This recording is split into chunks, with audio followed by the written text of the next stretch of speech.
Bismillahirrahmanirrahim. Assalamualaikum warahmatullahi wabarakatuh. Alhamdulillahilladzi arsala rasulahu bil huda wa dinil haq liyuzhirahu 'alad dini kullihi wa kafa billahi shahida. Nashhadu an la ilaha illallah syahadatu haqqin wa sidq syahadatan tunjina min 'adzabillah wa nashhadu anna Muhammadan 'abduhu wa rasuluh. Allahumma salli wa sallim wa barik ala nabiyyina Muhammad wa ala alihi wa sahbihi wa man sara ala nahjihi wastanna bi sunnatihi ila yaumiddin. Qala Allah azza wa jalla fi kitabihil karim, a'udzu billahi minasy syaithanir rajim, fala ta'lamu nafsun ma ukhfiya lahum min qurrati a'yun jazaa'an bima kanu ya'malun. Subhanaka la ilma lana illa ma 'allamtana innaka antal alimul hakim. Wa subhanaka la fahma lana illa ma fahamta lana innaka antal jawadul karim. Wa qur rabbi zidna ilman wa ba'd. Hadirin hadirat para perindu surga Allah Subhanahu wa taala, jamaah Masjid Baiti Rif'atil Islam dan juga jamaah BRI di mana saja berada. Tentunya tiada kata yang pantas kita lantunkan di siang hari ini melainkan ucapan syukur. Alhamdulillah. Betapa sayangnya Allah kepada kita, betapa banyaknya nikmat dan karunia yang Allah limpahkan kepada kita. Kembali Allah percayakan hidup bagi kita di hari ini. Allah sehatkan kita, Allah limpahkan kepada kita nikmatnya yang tiada terhingga. Sungguh kalau kita bermaksud menghitung nikmatnya, kita tidak akan sanggup untuk menghitungnya. Tapi memang Allah tidak meminta kepada kita untuk menghitung nikmatnya. Yang Allah minta kepada kita adalah mensyukuri nikmatnya. Hanya saja saking begitu derasnya Allah mengucurkan nikmat kepada kita, sampai-sampai terkadang kita tidak sadar bahwa apa yang sudah kita miliki merupakan karunia besar dari Allah. Belum tentu orang lain diberikan karunia yang sama. Di antara begitu banyaknya nikmat yang Allah beri kepada kita, yang paling terbesar adalah Allah masih menitipkan iman di hati kita. Kita berharap dan berdoa, mudah-mudahan Allah Subhanahu wa taala memberikan kepada kita istiqamah serta mewafatkan kita dalam keadaan husnul khatimah. Amin ya rabbal alamin. Tak lupa salawat teriring salam, marilah kita haturkan kepada panutan kita Nabi Muhammad sallallahu alaihi wasallam, sosok yang istimewa. Kita belum pernah berjumpa dengan beliau, kita belum pernah bertatap muka dengan beliau, tapi Allah titipkan rasa cinta di hati kita, kerinduan yang begitu mendalam. Kita berharap mudah-mudahan Allah Subhanahu wa taala berkenan untuk mempertemukan kita serta mengumpulkan kita dengan Nabi sallallahu alaihi wasallam di surganya. Amin ya rabbal alamin. Hadirin hadirat para perindu surga Allah Subhanahu wa taala, jamaah Masjid Baiti Rif'atil Islam serta jamaah BRI dimanapun saja berada. Al-Imam Al-Ghazali merupakan seorang ulama yang berhasil merumuskan berbagai masalah, ya, dan sehingga apa yang beliau sampaikan merupakan saripati daripada apa yang telah beliau pelajari dan apa yang telah beliau dapatkan daripada pelajaran-pelajaran Islam. Ada satu hal yang menarik yang diriwayatkan dan diceritakan dalam kitab beliau Ihya Ulumuddin, bagaimana beliau pernah di hadapan murid-muridnya bertanya, dan ini menjadi petuah bagi kita tentang kehidupan. Yang pertama beliau mengatakan adalah, ya, apakah yang paling dekat dengan manusia? Murid-murid kemudian menjawab bahwa yang paling dekat dengan manusia, ada yang mengatakan orang tua, yang paling dekat ada yang mengatakan guru. Mereka berpandangan dan mereka berpikir bahwa dekat itu adalah dari segi jaraknya. Tapi yang menarik adalah ketika beliau mengatakan bahwa ketahuilah bahwa murid-muridku, yang paling dekat dengan manusia itu adalah kematian. Ya. Satu hal yang mengejutkan kita semuanya, hasil perenungan daripada Imam Al-Ghazali, bahwa kematian itu jauh lebih dekat dari apapun. Kematian itu lebih dekat daripada orang tua kita, lebih dekat daripada kerabat kita. Al-Quran menyampaikan 4 hakikat tentang kematian. Yang pertama adalah bahwa setiap manusia, bahkan setiap yang bernyawa pasti akan mengalami kematian.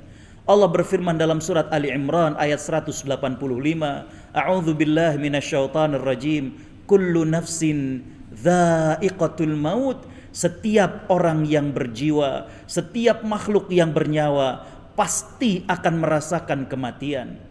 Hakikat yang berikutnya Allah Subhanahu wa taala sebutkan adalah bahwa apabila telah datang kematian, la yastakhiruna sa'atan wa la yastaqdimun. Seseorang tidak bisa minta diawalkan dan tidak bisa untuk ditunda. Mereka yang sedang sakit tidak tahan lagi dengan sakitnya, maka tidak bisa disegerakan. Berapa banyak mereka-mereka yang sehat justru wafat lebih dulu dari mereka yang sakit. Seorang pujangga di Arab, Imam Al-Mutanabbi, beliau pernah mengatakan, kam min sahihin mata qabla saqimin. Berapa banyak orang yang sehat wafatnya lebih dulu dari mereka yang sakit. Dan berapa banyak orang tua yang ikut menggali kubur dan menguburkan jasad anaknya. Hakikat yang ketiga adalah bahwa kematian itu tak terduga. Bisa kapan saja, bisa di mana saja, dalam kondisi apapun.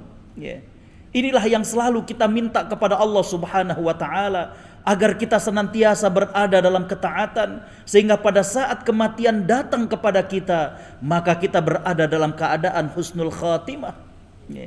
Hakikat yang keempat dari kematian adalah kematian tidak bisa ditolak. Siapapun dia, orang kaya pasti akan mati. Begitu juga yang miskin, pejabat pasti akan mati. Begitu juga rakyat jelata. Ulama pasti akan mati, begitu juga dengan orang awam. Tapi Bapak Ibu para perindu surga yang dimuliakan Allah, kalau tadi masih ingat, saya menyatakan surat Ali Imran ayat 185, yang menariknya adalah 10 ayat berikutnya.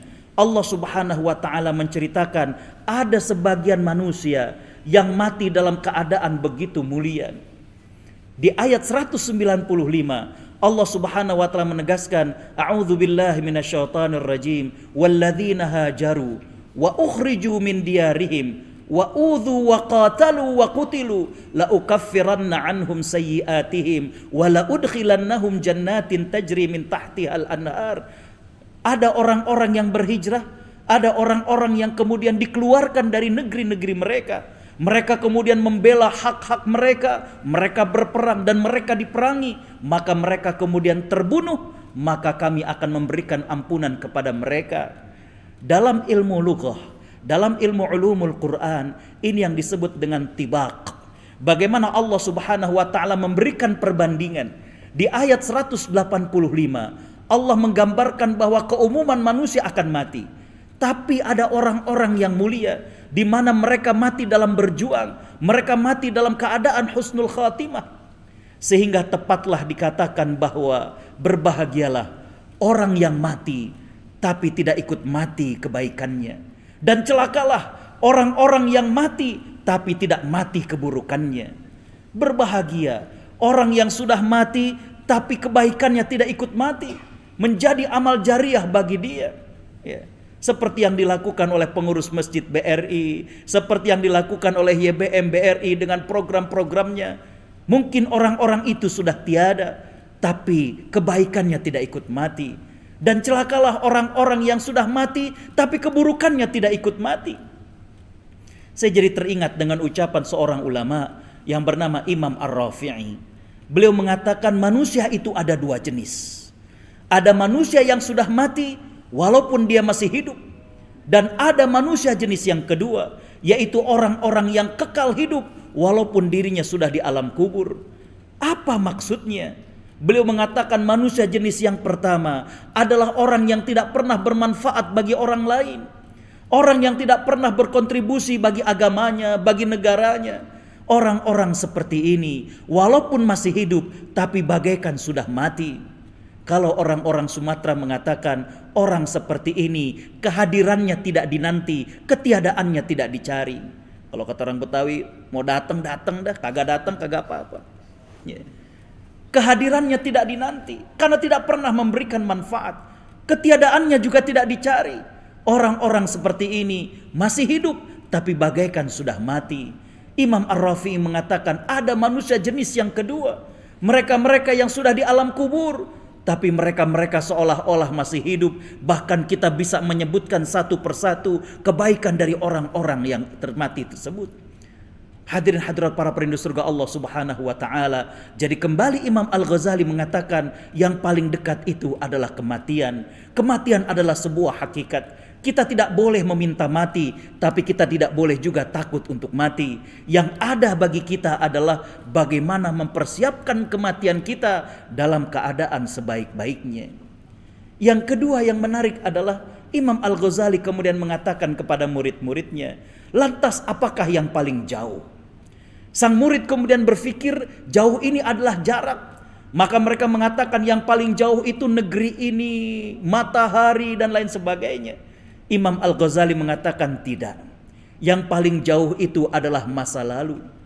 Jangankan hitungan tahun, jangankan hitungan bulan, jangankan hitungan minggu, bahkan menit dan detik kalau sudah berlalu, maka dia tidak akan pernah bisa kembali lagi. Beberapa ulama mengatakan waktu memiliki 3 karakteristik. Waktu memiliki 3 ciri. Yang pertama adalah waktu terasa cepat berlalu.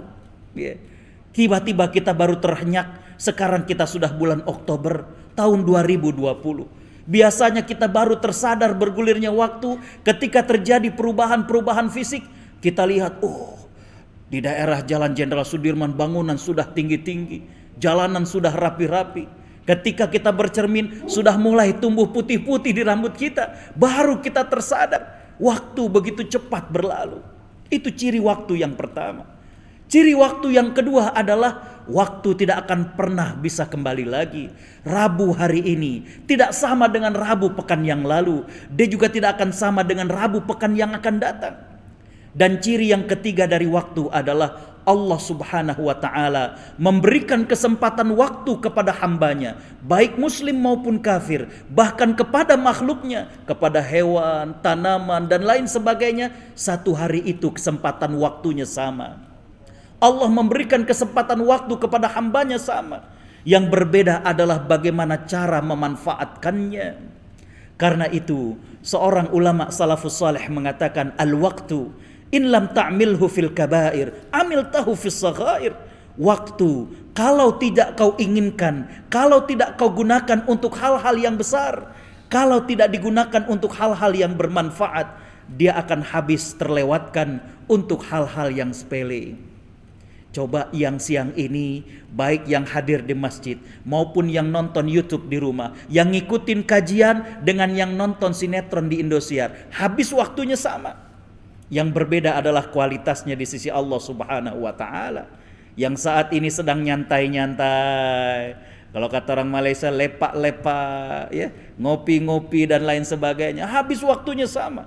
Yang berbeda kualitasnya di sisi Allah Subhanahu wa ta'ala. Ya. Jadi yang paling jauh adalah waktu yang telah berlalu. Dia tidak akan pernah bisa kembali lagi. Sahabat Abdullah bin Mas'ud mengatakan, tidak ada satu hari yang paling aku sesali melainkan berlalunya waktu di hari itu dan tidak bertambah ilmu atau tidak bertambah amal bagi diriku. Rugi. Allah berikan kesempatan kita waktu. Bapak Ibu yang dimuliakan Allah, Masjid Bait Rifatil Islam ini nggak jauh dengan pekuburan Karet Bifak. Tadi saya lewat sana. Kalau kita bertanya, banyak mereka yang sudah tertanam di dalam kubur, berharap diberikan waktu untuk kembali ke dunia. Bukankah Al-Quran menggambarkan ketika mereka akan dicabut nyawanya, mereka mengatakan, laula akhartani ila ajalin qarib fa asaddaqa wa akum minas salihin. Tangguhkan sebentar saja, maka aku akan bersedekah dan aku menjadi orang-orang yang saleh. Tapi berapa banyak orang yang di atas tanah yang masih Allah berikan kesempatan waktu, tapi tidak menggunakan untuk hal-hal yang bermanfaat. Sekali lagi sahabat Abdullah bin Mas'ud mengatakan, tidak ada satu hari yang paling aku sesali melainkan berlalunya satu hari tersebut, gak bertambah ilmu, gak bertambah amal. Wal-iyazubillah. Jadi kembali beliau mengatakan apakah yang paling jauh, dan ternyata beliau mengatakan yang paling jauh itu adalah waktu yang telah berlalu. Kita lihat bagaimana para ulama memanfaatkan waktu. Ada sebuah buku yang ditulis oleh ahli hadis dari Syria, ya, Syekh Abdul Fattah Abu Ghuddah. Beliau menulis dalam sebuah kitab yang berjudul Qimatuz Zaman 'inda Salaf. Bagaimana berharganya waktu di kalangan salafus saleh. Kita dapatkan bagaimana ada ulama yang ketika mereka di toilet, mereka di dalam kamar mandi, maka muridnya diminta membacakan buku di luar kamar mandi. Agar untuk kemudian tetap mendapatkan ilmu. Kita malah di kamar mandi nyanyi-nyanyi, di kamar mandi majalah-majalah dan lain sebagainya. Jauh dari adab-adab. Jangankan kita bicara sunnah, apalagi kemudian untuk memanfaatkan waktu. Yeah. Hadirin hadirat para perindu surga Allah Subhanahu wa taala, jamaah Masjid Bait Rifatil Islam dan juga jamaah BRI dimanapun berada, kembali waktu yang telah berlalu adalah hal yang paling jauh karena kita tidak pernah bisa kembali lagi. Yeah. Yang berikutnya yang menarik adalah kembali Imam Al-Ghazali bertanya kepada murid-muridnya, apa yang paling besar itu? Maka mereka kemudian beranggapan besar ini adalah bagaimana volumenya. Dijawablah ini dan itu. Maka kemudian Imam Al-Ghazali mengatakan yang paling besar itu adalah hawa nafsu. Hawa nafsu ini besar. Bapak Ibu kalau nggak percaya, kita kalau saum saat akan berbuka puasa, atau nggak usah jauh-jauh, kita akan makan siang saja, kita ke kafeteria, ya, maka subhanallah, saya sering mengatakan mata ini, nafsu ini bahkan lebih luas dari perut kita. Ya. Lihat es kelapa muda pengen, es teh manis enak kayaknya, milkshake oke juga, pengen semuanya disikat. Makanan begitu juga, dari yang Eastern sampai yang Western, dari yang masakan-masakan timur sampai masakan barat, kepengen. Tapi subhanallah pas kita buka puasa, baru makan korma, minum teh hangat, udah terasa kenyang. Yeah. Nafsu itu begitu besar. Yeah. Sehingga dalam sebuah syair dikatakan bahwa kalau seseorang itu nafsunya begitu besar dan dia ingin turuti, maka hadirin khotali man rahimakumullah dikatakan du'ufat fi muradihal ajsamu. Yeah. Jiwa ini gak akan sanggup untuk ngikutin hawa nafsu. Yeah. Bagaimana nafsu untuk tampil, bagaimana pakaiannya, bagaimana sendalnya, bagaimana sepatunya, bagaimana mobilnya, begitu nafsu terus menginginkan kepada kita. Yeah. Makanya dalam surat Yusuf dikatakan innan nafsa la ammaratun bisu. Sesungguhnya nafsu ini kalau diturutin dia akan terus sampai kemudian mengajak kepada keburukan, sampai kepada memenuhi nafsu, tidak mengapa. Makanya kalau kita saksikan bagaimana para ulama tazkiyatun nafs, mereka mengatakan bukan kita menghalangi nafsu, tapi bagaimana mengarahkan nafsu. Yeah. Bapak ibu menikah karena ada nafsu. Bapak ibu kerja dan ingin berprestasi karena ada nafsu, ingin diakui eksistensinya. Bapak ibu aktif di masjid, jadi ketua DKM, jadi pengurus ini karena ada nafsu. Tapi sebatas tidak melanggar ajaran Allah, tidak mengapa. Yang menjadi masalah adalah nafsu ini kayak anak kecil. Kalau terus dituruti, maka manusia akan kebablasan, bahkan melanggar agama Allah, dia akan turuti daripada hawa nafsunya. Ketika suka dengan lawan jenis, hal yang fitrah. Allah berfirman dalam surat Ali Imran, a'udzubillahi minasyaitonir rajim, zuyyina lin-nasi hubbus syahawati minan nisa. Diberikan hiasan kepada manusia suka kepada lawan jenis. Yeah.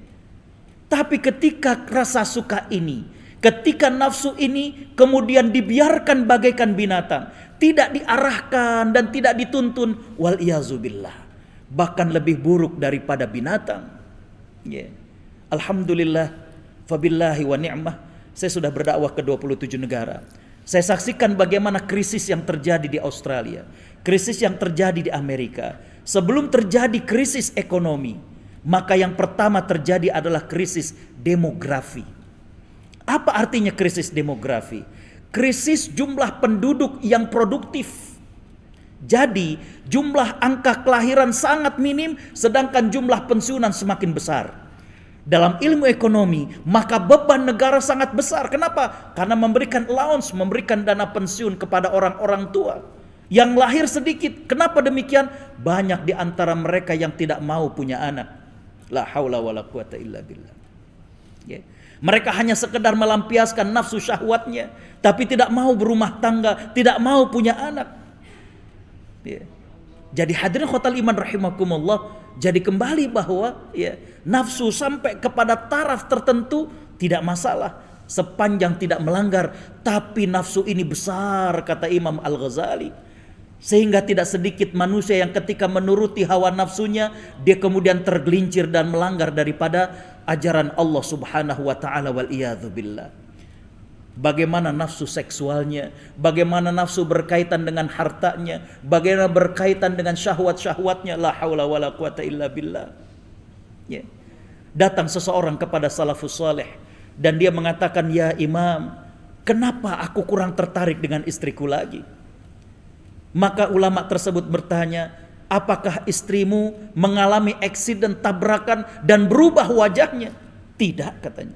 "Apakah istrimu terkena penyakit dan berubah fisiknya?" Tidak.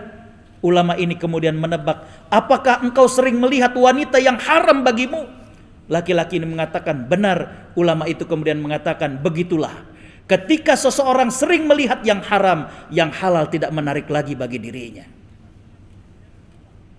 Gak ada yang berubah dengan istrinya, cuma sering melihat hal-hal yang haram, ya. Yang halal jadi gak menarik.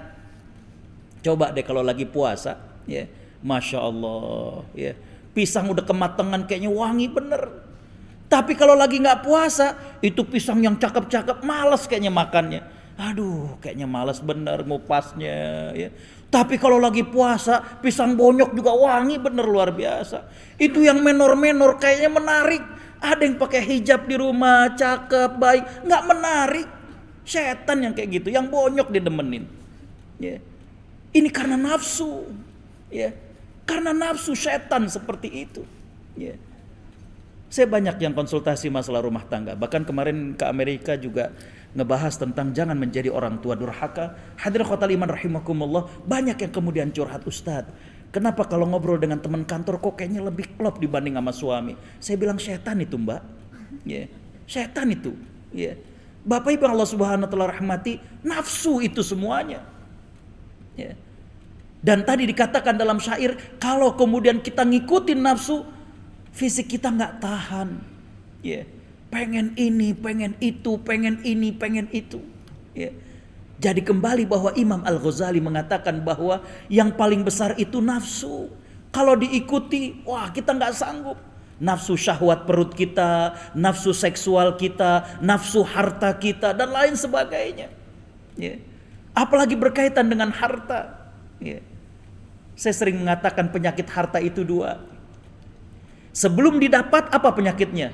Tamak, serakah, itu penyakit harta. Nanti kalau sudah didapat, apa penyakitnya? Bakhil, pelit, subhanallah. Itu penyakit harta. Kalau sebelum didapat serakahnya luar biasa. Bahkan punya orang lain diambil. Tidak peduli ini punya siapa. Bantuan juga diambil. Milik anak yatim juga diambil. La haula wa quwwata illa billah. Bapak Ibu Allah Subhanahu wa taala rahmati. Tapi ketika sudah dapat, bakhilnya luar biasa. Ya. Makanya menarik, ada sebuah hadis riwayat Imam Abu Daud, ya. Nabi SAW pernah bertanya, "Ayus sadaqati a'zam?" Sedekah yang bagaimana yang paling besar pahalanya? Kalau sekarang saya tanya kepada Bapak Ibu semua, apa jawabannya? Para sahabat adab mereka itu kemudian mengatakan, "Allahu wa rasuluhu a'lam." Allah dan Rasulnya yang lebih tahu. Nabi kemudian mengatakan, sedekah yang paling besar pahalanya adalah antasaddaq wa antas sahihun syahihun takhshal faqra wa tabghul ghina. Ya. Sedekah yang paling besar pahalanya kata Nabi SAW adalah engkau sedekah dalam keadaan sehat, syahihun ada rasa kikir, takhshal faqra masih banyak keperluan, wa tabghul ghina dan masih banyak dan masih pengen untuk kaya. Para ulama hadis menjelaskan kenapa didahulukan kalimat engkau sedekah dalam keadaan sehat, yang kedua ada rasa pelitnya. Kenapa yang disebutkan kondisi sehat terlebih dahulu? Para ulama hadis mengatakan karena manusia itu kalau sehat cenderungnya pelit. Ntar kalau udah sakit-sakitan baik. Ada tanah samping masjid, Pak, ini gimana kalau buat TPA? Wah, enak, gue kontrakin masih jadi duit begitu. Kalau sehat. Ntar kalau udah dirawat udah kering gitu ya, udah ngap-ngapan begitu. Mana DKM-nya? Gue wakafin deh gitu ya. Manusia kalau sehat cenderungnya pelit, Bapak Ibu. Makanya Nabi dahulukan kalimat wa anta sahihun. Ya. Bapak Ibu Allah Subhanahu wa taala rahmati. Yang menarik, ini hadis kan tentang sedekah. Ya, betul nggak? Tapi Bapak Ibu kalau buka dalam kitab hadis, para ulama tidak memasukkan dalam bab sedekah ternyata hadis ini. Dalam bab apa? Bab al-mujahadah. Bab bagaimana seseorang berjuang melawan nafsunya. Karena kenapa? Karena ketika dihadapkan kepada peluang infak, terjadi perang batin. Lewat aja kotak infak, mau Jumat ini, tapi Jumatan sebelum corona ya. Lewat aja kotak infak terjadi perang batin, merah apa biru. Lama bener mikirnya. Akhirnya merah kagak, biru kagak, abu-abu ya. Jadi yang paling terbesar itu ternyata adalah bagaimana kita perang melawan hawa nafsu, melawan perang batin. Mau ikut kajian juga terjadi perang batin, nanya lagi, Ustadz Arfan yang ngisi siapa? Ustadz Agus, ya kagak ngetop ustadznya. Terjadi perang batin, ikutin kagak, ngikutin kagak. Pasti terjadi perang batin. Begitulah kita. Ya. Jadi penyakit dari harta itu dua tadi saya katakan. Sebelum didapat penyakitnya tamak, serakah.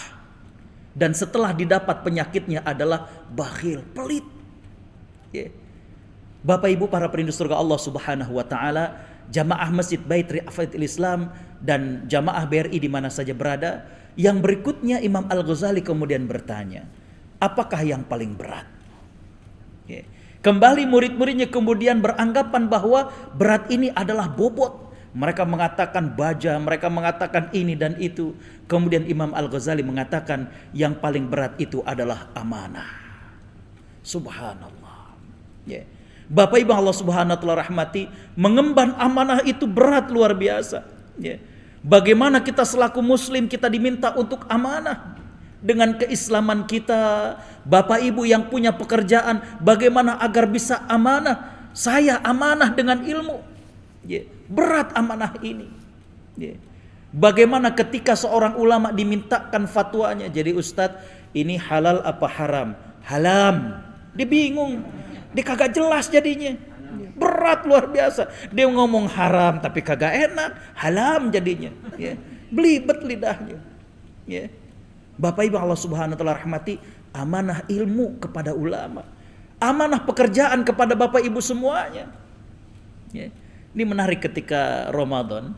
Saya kajian dengan BPKP dan karena webinar jadi se-Indonesia. Ya, kemudian ada satu pertanyaan yang menarik dan saya nggak bisa jawab, saya minta kepada waktu itu petinggi dan pejabat di BPKP. Jadi ada yang nanya, Pak Ustadz kan kita working from home nih. Ya Bu, terus pertanyaannya apa? Enggak, kalau misalkan ya kita kerja dari rumah terus kan online, sambil nyuci, sambil masak, amanah nggak kita Pak Ustadz? Katanya begitu. Ya. Ini yang di rumah yang ngikutin kajian bagaimana ya, masukin cucian kemudian depan laptop lagi ya, ngangkutin, jemurin gitu ya. Kadang dimatiin videonya cuma sekedar mbak ada nggak, ada sambil ngejemur gitu ya. Bapak Ibu yang dirahmati Allah. Ini pertanyaannya menarik, berdasarkan dari semangat bahwa dia sangat menjaga amanah. Saya nggak bisa jawab, saya bilang silakan ke para pejabat. Saya mengatakan tapi sependek yang saya pahami adalah kalau kerja dari rumah itu berdasarkan dari target. Ya. Kalau memang target itu tercapai dan kemudian masih ada sisa waktu, kemudian kita melakukan aktivitas pribadi, ya, bahkan tadi pekerjaan rumah, bahkan tilawah sekalipun, maka saya kira itu bukan termasuk mereka-mereka yang korupsi dengan waktu. Ya. Waktu itu saya jawab demikian. Jadi kembali bahwa ini amanah, ya. Ini amanah. Ya. Bagaimana amanah seorang istri, bagaimana amanah seorang suami, bagaimana amanah seorang pejabat, bagaimana amanah sebagai rakyat, ini semua amanah. Dan begitu berat Bapak Ibu yang dimuliakan Allah. Ya. Begitu berat. Allah Subhanahu wa taala menjadikan manusia untuk memakmurkan bumi ini. Allah berfirman dalam surat Al-Baqarah ayat 30. Di mana Allah Subhanahu wa taala mengatakan kepada malaikat bahwa aku akan menjadikan manusia khalifah fil ard. Ya. untuk memakmurkan bumi ini. Bukan untuk merusak, bukan untuk menghancurkan, bukan untuk kemudian membinasakan semua yang di bumi ini. Justru untuk memakmurkan. Ya. Saya jadi teringat waktu ceramah di kantor, atau lebih tepatnya di prayer room di kantor PBB di Vienna di Austria. Ya. Saya menyampaikan ada 5 potensi Islam yang dimiliki. Ya. Salah satunya adalah saya mengatakan bahwa kita umat Islam punya apa yang disebut dengan sumber daya alam, ats-tsarwah al-ma'daniyah. Saya mengatakan Bapak Ibu sekarang, tapi jangan sekarang habis ceramah ya, itu bisa dicari, bisa di searching ya, bahwa Allah Subhanahu wa taala banyak menitipkan kekayaan alam di negeri-negeri kaum muslimin. Coba perhatikan. Allah banyak menitipkan tsarwah ma'daniyah fi biladil muslimin. Banyak menitipkan kekayaan alam di negeri-negeri kaum muslimin. Ya. Bapak Ibu kalau Allah takdirkan ke Australia, saya sering dakwah ke Australia. Di Australia itu kalau kita ternak sapi itu di ranch, ya artinya mereka sapinya itu dilepasin, nggak dimasukin kandang. Ya. Memang sapi itu jadi nggak stres dan lain sebagainya. Tapi ada satu alasan yang sangat mendasar. Kenapa? Tanah di sana itu keras, sehingga rumputnya itu nggak bisa tinggi-tinggi kayak di Indonesia. Ya. Makanya nggak kenyang kalau sapi itu dikandangin, ngaritnya susah. Ya. Berbeda dengan kita. Ya. Dulu lagu Kosulus aja bilang kan tongkat dan batu jadi tanaman. Luar biasa negeri kita ini. Saya sempat nanya ke bapak saya bilang, "Bah, tongkat sama batu jadi tanaman, emang diapain?" "Lumut," katanya. "Lumut, emang lu kira berubah jadi kangkung?" "Kagak, lumut," katanya. Tapi begitulah suburnya tanah kita. Ya. Bapak Ibu Allah Subhanahu wa taala rahmati, amanah ini begitu berat. Ya. Bahkan Allah Subhanahu wa taala berfirman, "A'udzu billahi minasyaitonir rajim. Inna aradnal amanati 'alas samawati wal ard." Ya. Fa abaina wa ashfaqna minha wa hamalahal insan. Sesungguhnya kami sodorkan amanah ini kepada langit, bumi, gunung, tapi mereka merasa berat dan ternyata diemban oleh manusia. Innahu kana zaluman jahula. Sesungguhnya manusia itu adalah makhluk yang sangat zalim, dan manusia yang adalah orang ataupun makhluk yang sangat bodoh. Jadi yang paling berat itu amanah, luar biasa. Ya. Amanah kita selaku suami tadi di rumah tangga, amanah kita di kantor, amanah kita dengan keilmuan kita, amanah kita dengan jabatan-jabatan kita, dan Allah Subhanahu wa taala pasti akan menuntut dan minta pertanggungjawaban dari amanah yang Allah titipkan kepada kita. Hadirin hadirat para perindu surga Allah Subhanahu wa taala. Ya. Yang berikutnya adalah nih, ya, yang menarik ketika Imam Al-Ghazali melanjutkan pertanyaan yang kelima. Lantas apakah yang paling ringan? Lagi-lagi murid-murid beliau beranggapan bahwa ringan ini timbangan. Maka mereka menjawab kapas, mereka menjawab bulu dan lain sebagainya. Imam Al-Ghazali kemudian mengatakan yang paling ringan itu adalah meninggalkan sholat. Betapa banyak kaum muslimin yang begitu ringan meninggalkan sholat. Ya, mohon maaf, masjid yang begitu enaknya kayak begini. Saya berhusnuzon ya, bahwa ini kita sedang banyak yang working from home. Ya. Tapi Bapak Ibu yang dirahmati Allah, sangat sayang sekali kalau kemudian banyak yang melalaikan sholat. Ya. Jadi mereka begitu mudah meninggalkan sholat. Padahal kalau kaum muslimin tahu bagaimana pentingnya sholat, ya, ada sederet alasan yang begitu penting tentang sholat. Di antaranya yang pertama adalah sholat itu adalah yang paling pertama akan dihisab pada hari kiamat. Ini menunjukkan betapa pentingnya sholat. Ya. Tapi Bapak Ibu yang dirahmati Allah, untuk singkatnya saya ambilkan hal yang kedua yang menunjukkan betapa pentingnya sholat bagi seorang muslim. Bapak Ibu bisa buka surat Maryam ayat 59. A'udzu billahi minasyaitonir rajim. Fa khalafa min ba'dihim khalfun adha'us salata wattaba'us syahawat.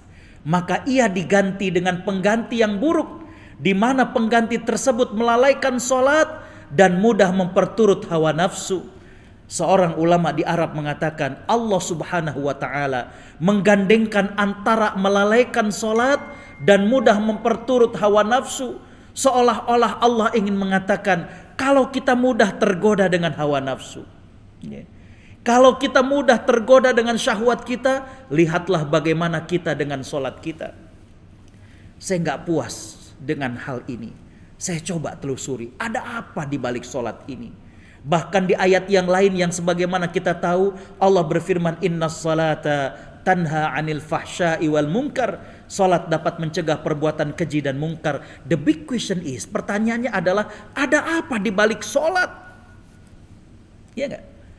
Saya merenung dan dapat jawabannya dalam hadis riwayat sahabat Abu Hurairah dari Imam Bukhari, di mana Nabi SAW bersabda dalam hadis yang cukup panjang.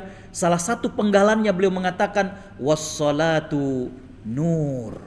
Salat itu adalah cahaya. Ya.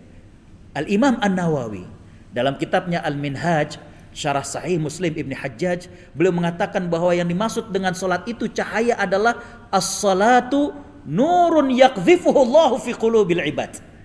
Salat itu adalah cahaya yang Allah titipkan di hati orang yang sedang salat. Tanpa terasa Bapak Ibu yang dirahmati Allah, ketika kita menjaga salat, hati kita ini bersih dan semakin tajam. Sehingga pada saat kita dihadapkan dengan kemaksiatan, pada saat kita dihadapkan dengan hawa nafsu, maka hati kita dengan ringan mengatakan, tidak, saya nggak mau melakukan kemaksiatan itu. Masih ingat hadis tadi, bagaimana Nabi bertanya sedekah yang paling besar? Dan kemudian Nabi mengatakan, sedekah yang paling besar itu adalah engkau sedekah dalam keadaan sehat, dalam keadaan kikir. Ya. Maka saya mengatakan bahwa setiap kita dihadapkan dengan perbuatan, Bapak Ibu yang dimuliakan Allah, pasti terjadi perang batin. Setiap kita dihadapkan dengan perbuatan, baik perbuatan itu amal soleh maupun perbuatan itu kemaksiatan, pasti terjadi perang batin. Tadi mau sedekah terjadi perang batin. Begitu juga dengan maksiat, lewat wanita yang terbuka auratnya terjadi perang batin. Lihat kagak, kan begitu. Yeah. Ada orang kemudian menawarkan untuk korupsi, ada orang ingin menyuap, ada orang ingin sogok, terjadi perang batin. Take it or leave it, ambil apa kagak, terjadi perang batin. Bapak Ibu yang dimuliakan Allah, dan keputusan untuk melakukan perbuatan tersebut kadang gak perlu waktu lama. Lewat perempuan yang terbuka auratnya, lihat kagak, istikharah dulu, keburu lewat tuh orang, istikharah dulu mah. Ya. Ada orang nawarin buat, ya Pak, ini mah bukan suap lah, ini apalah gitu ya. Entah sebentar saya sholat istikharah, ketakutan. Ya. Keputusannya gak perlu waktu lama. Ya. Apa yang menjadikan kita kemudian, enggak, saya gak lihat perempuan itu. Enggak, saya gak mau Pak. Sholat ternyata. Ya. Tanpa disadari sholat itu mengasah hati kita. Allah berikan cahaya sehingga kemudian pada saat kita dihadapkan dengan maksiat, kita mudah untuk mengatakan tidak. Mohon maaf Bapak Ibu yang masih suka terjerumus dengan maksiat, masih berkubang dengan maksiat, ya, karena biasanya lalai dengan sholat. Ya. Baik sholat itu lalai dengan melakukannya, maupun melakukan tapi kemudian tidak merasakan daripada sholat tersebut. Ya. Sungguh sangat-sangat menyedihkan ketika kaum muslimin begitu ringan meninggalkan sholat. Padahal Nabi SAW justru mendapatkan spirit ya, dengan sholat. Coba lihat dalam hadis riwayat Imam Bukhari, Nabi SAW berkata kepada Bilal bin Rabah. Jadi Nabi minta kepada Bilal untuk azan, tapi lihat kalimatnya. Nabi mengatakan, arihna bis salati ya Bilal. Bikin kami istirahat batin kami dengan sholat ya Bilal. Jadi justru dengan sholat itu Nabi merasakan adanya fresh. Ya. Ada seorang psikolog muslim, ya, Dr. Hasan, saya agak lupa nama ujungnya, asal dari Pakistan. Beliau mengatakan bahwa sholat ini erat kaitannya dengan psikis seseorang. Yang pertama kata beliau, ketika seseorang itu sholat, maka dia diistirahatkan dari kesibukan harian dia. Dari pagi sampai tadi menjelang zuhur kita sibuk. Ya.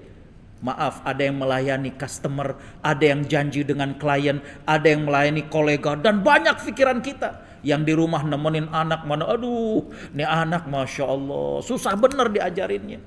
Ya. Bercanda, sekalinya gak bercanda, kok nih anak diam di pojokan. Jadi main game sama handphonenya, bukan belajar. Astagfirullah. Bukan belajar online nih anak, main game. Pantesan anteng lah, haula quwata illa billah. Ya. Lagi sibuk, lagi suntuk demikian, datang waktu zuhur, tenang. Jadi kata beliau, yang pertama sholat bagi psikis kita adalah bagaimana mengistirahatkan dari kesibukan harian kita.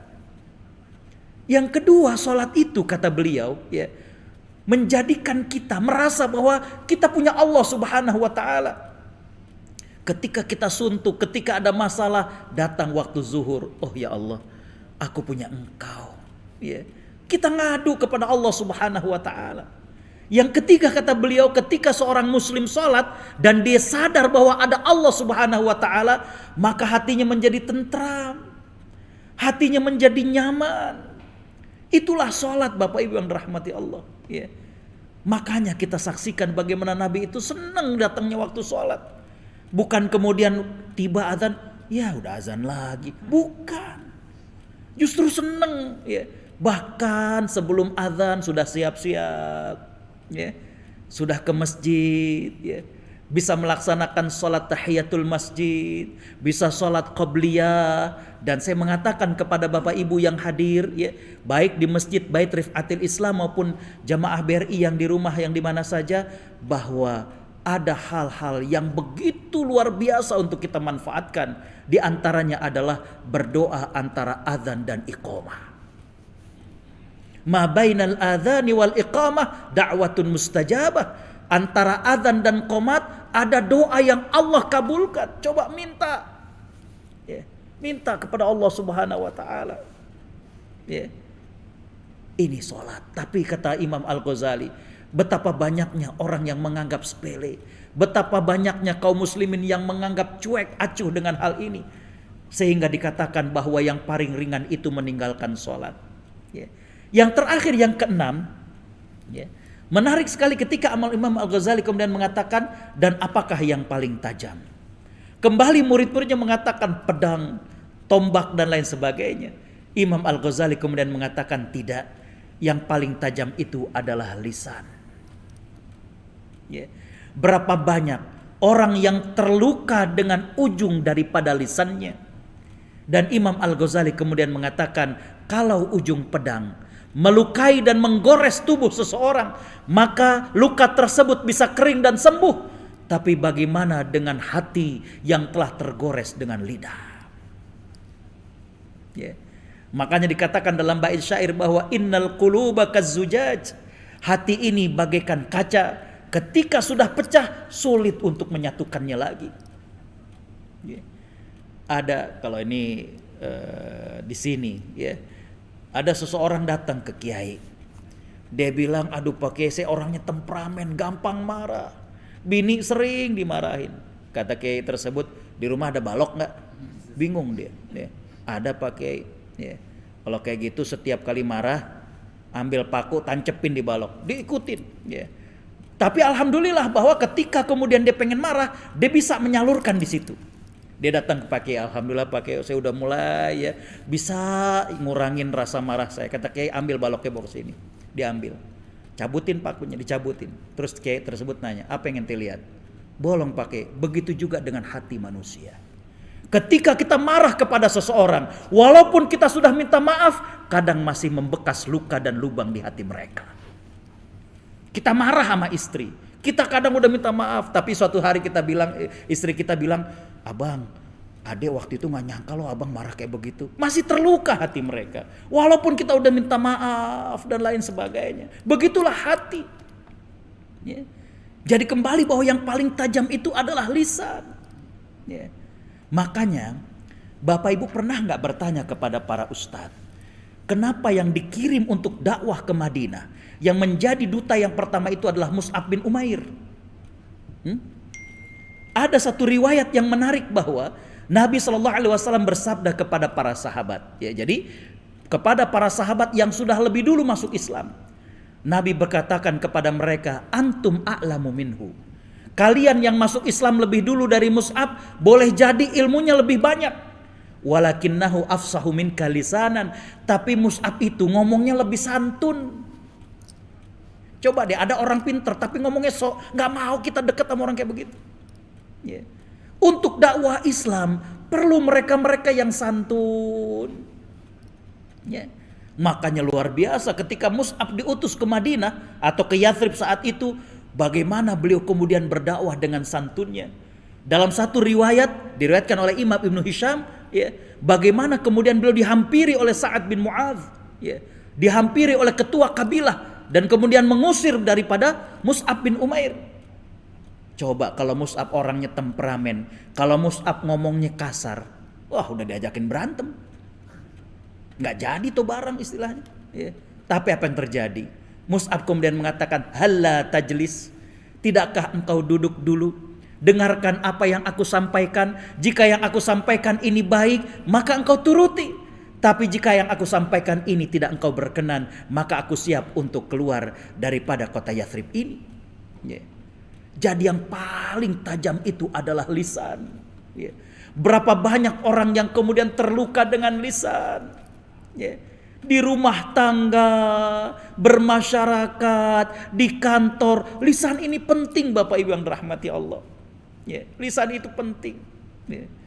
Dan tadi kata Imam Al-Ghazali, kalau pedang ketika menggores itu lukanya bisa sembuh, tapi kalau lisan sulit untuk sembuh. Saya ingin ngasih satu ilmu yang mahal agar nanti kemudian kita ngisi lagi. Dalam Al-Quran ada 17 dialog orang tua dengan anak yang Allah abadikan dalam 9 surat. Saya ulangi lagi. Dalam Al-Quran ada 17 dialog orang tua dengan anak yang Allah abadikan dalam Al-Quran. Dalam 9 surat. Bapak Ibu bisa bayangkan dari mulai zaman Nabi Adam alaihissalam sampai Nabi SAW diutus. Itu kan orang tua ngobrol sama anak banyak benar. Tapi cuma 17 dialog yang Allah abadikan dalam Al-Quran. Dan itu ada dalam 9 surat. Yeah. Ini diangkat menjadi tesis master dari seorang mahasiswi di Ummul Qura University di Mekah. Namanya Sarah Al-Mu'athiri. Yeah. Beliau ngasih judul dengan Al-Hiwar Bainal Aba'i wal Abna fil Qur'anil Karim wa Tatbiqatuhu Tarbawiyah. Dialog orang tua dengan anak dalam Al-Quran dan aplikasinya dalam pendidikan anak. Di sini yang menarik, sambil saya tutup sebelum kita buka tanya jawab, dari 17 dialog orang tua dengan anak, 2 dialog itu dialog ibu-ibu dengan anak. Dan 14 dialog itu dialog bapak-bapak sama anak. Dan 1 dialog Allah jadikan am, tidak disebutkan yang berdialog itu bapak ataukah ibu kepada anaknya. Bapak Ibu yang dirahmati Allah, di sini menunjukkan perlunya lisan juga bermanfaat ketika digunakan untuk mendidik anak-anak kita. Jadi kembali bahwa Al-Imam Al-Ghazali memberikan nasihat tentang kehidupan yang sangat luar biasa. Yang pertama adalah yang paling dekat itu adalah kematian. Yang kedua yang paling jauh itu adalah masa yang telah berlalu. Yang ketiga yang paling besar itu hawa nafsu. Yang keempat yang paling berat itu adalah amanah. Yang kelima yang paling ringan itu adalah melalaikan dan meninggalkan sholat. Dan yang keenam yang paling tajam itu adalah lisan. Saya kira demikian hadirin, dan kita buka sesi tanya jawab. Jazakumullah ahsanal jaza. Wassalamualaikum warahmatullahi wabarakatuh. Baik Ustaz, ada yang bertanya 2.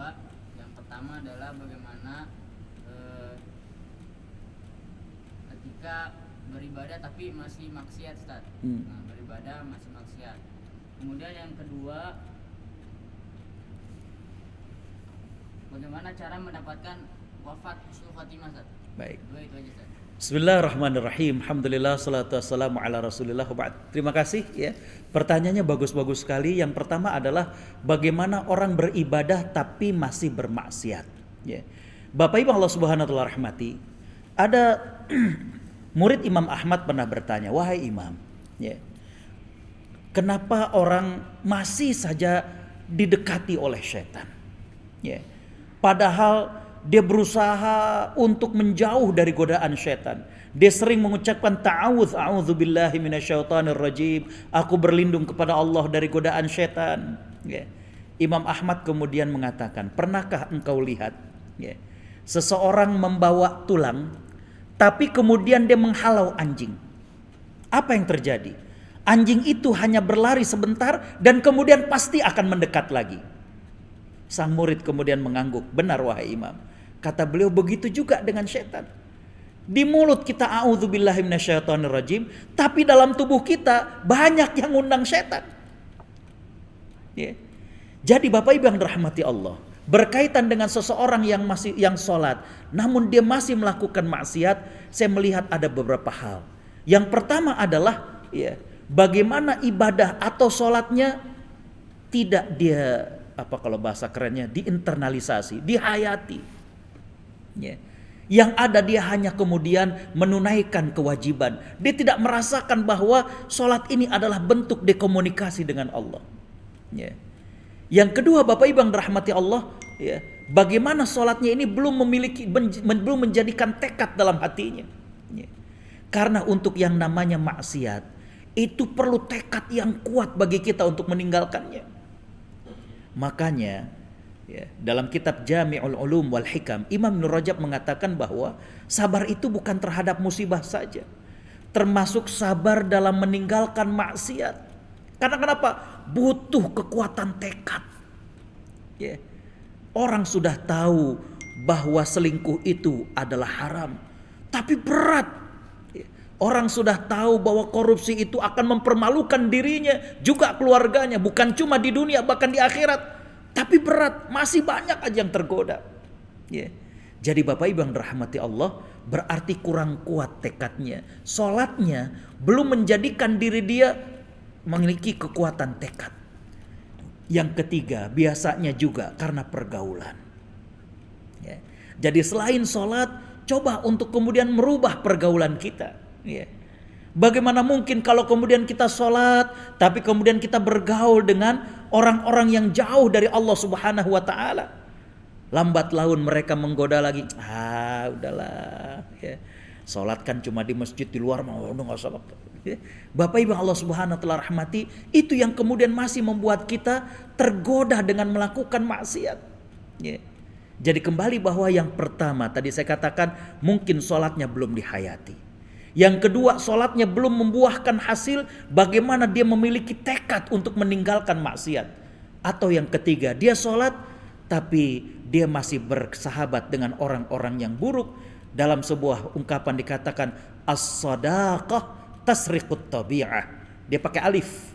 Kalau as-sadaqah artinya sedekah. Tapi kalau as-sadaqah persahabatan. Itu boleh mencuri tabiat seseorang. Orang yang rajin sholatnya pun bisa kemudian tercuri perangainya karena persahabatan. Ya. Yang kedua Bapak Ibu yang dirahmati Allah, berkaitan dengan husnul khatimah. Semua kita berharap untuk husnul khatimah. Amin ya rabbal alamin. Yang pertama adalah Bapak Ibu yang dirahmati Allah, ya, bagaimana kita memulai, ya, untuk ya, melakukan kebaikan-kebaikan. Karena kenapa? Seseorang itu akan diwafatkan sesuai dengan apa yang biasa dia lakukan. Bagaimana mungkin seseorang akan husnul khatimah kalau kemudian hari-hari dia jauh dari Allah Subhanahu wa Ta'ala, bagaikan mimpi di siang hari. Ya. Jadi kalau kita ingin husnul khatimah, maka dari sekarang, ya, Bapak Ibu yang dirahmati Allah, dari sekarang kita harus kemudian memulai dengan amal-amal kebaikan. Ya.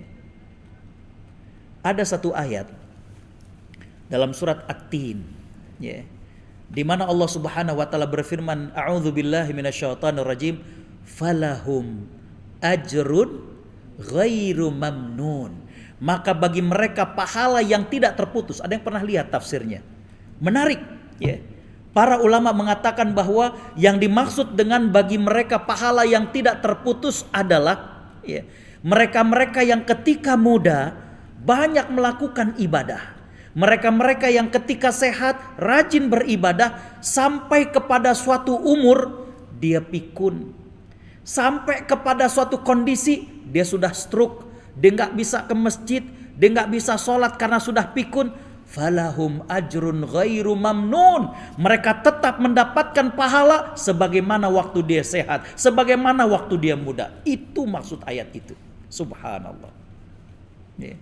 Saya pernah jenguk ayah kawan, ya, rumahnya di daerah Pramuka, Jalan Penggalang. Ya. Ayahnya dirawat di Kencana di RSCM. Ayahnya sakit pengeroposan tulang belakang. Jadi kalau tidur rebah malah justru sakit. Ya. Nah, obatnya itu sejenis morfin, jadi disuntikkan dan menjadikan dia nggak sadar. Artinya jadi nggak sakit, tapi karena disuntikkan sejenis morfin jadi meracau ngomongnya. Yang menarik ketika saya jenguk baru saja disuntikin obat itu. Ya. Nah, ayahnya ini ngomongnya meracau. Meracau ini kalau bahasa gampangnya ngaco ngomongnya. Ya. Tapi saya tertarik dengan ucapan dia. Apa ucapannya? Sholat loh, sholat. Saya bilang, Bapak ente kenapa? Ternyata ayahnya itu punya satu kebiasaan. Anak-anak di daerah Pramuka, Jalan Penggalang, itu kalau sore pada main bola. Dekat Pasar Burung tuh kan kalau udah pasar kayak ini tuh pada main bola. Ya. Sampai deket maghrib. Nah bapaknya itu kalau udah 5:30 udah rapi, pakai baju koko, ya, pakai sarung. Kebiasaan beliau ngegebah-gebah anak-anak buat sholat maghrib. Jadi dia punya kebiasaan sholat loh. Ya. Jadi dalam keadaan beliau nggak sadar, yang keluar adalah kalimat ajakan kebaikan. Saya berpikir bagaimana dengan kita yang terbiasa wal-iyazubillah kalau masih terbiasa ucapan kotor. Ya. Bagaimana mungkin orang akan husnul khotimah kalau kemudian ya Bapak Ibu yang dirahmati Allah sebelumnya itu dia nggak pernah melakukan kebaikan. Ya. Jadi kalau kita lihat ada seorang syekh yang ketika ceramah terus meninggal dunia, ada yang kemudian sholat meninggal dunia karena memang sebelumnya mereka adalah orang-orang yang rajin sholat, rajin berzikir, maka dia wafat dalam keadaan husnul khotimah. Yang kedua tentunya adalah doa. Ya. Jangan pernah putus untuk berdoa. Ya. Doa minta diberikan husnul khotimah. Doa minta diberikan wafat dalam keadaan yang terbaik. Ya. Terbaik itu bisa dalam keadaan sholat, bisa dalam keadaan baca Quran. Ya. Ada seorang ustadz lagi ceramah, subhanallah. Lagi sujud, subhanallah. Ya. Jadi Bapak Ibu yang dirahmati Allah, yang pertama adalah bagaimana kita merutinkan amal, yang kedua kita berdoa, yang ketiga adalah hindari dosa diam-diam, dosa yang orang lain gak tahu, ya, agar kemudian betul-betul bersih. Ya. Bapak Ibu yang dirahmati Allah, saya kira demikian yang bisa saya sampaikan, dan marilah kita akhiri dengan sama-sama bermunajat kepada Allah Subhanahu wa taala. Bismillahirrahmanirrahim. Alhamdulillahirabbil alamin, hamdan syakirin, hamdan na'imin, hamdan yuwafi ni'amahu wa yukafi'u mazidah. Ya Rabbana lakal hamdu wa lakas syukru kama yanbaghi li jalali wajhika wa 'azimi sultanik. Allahumma salli ala Muhammad wa ala alihi wa sahbihi ajma'in. Allahumma ighfir lana dhunubana wa israfana fi amrina wa thabbit aqdamana wansurna 'alal qaumil kafirin.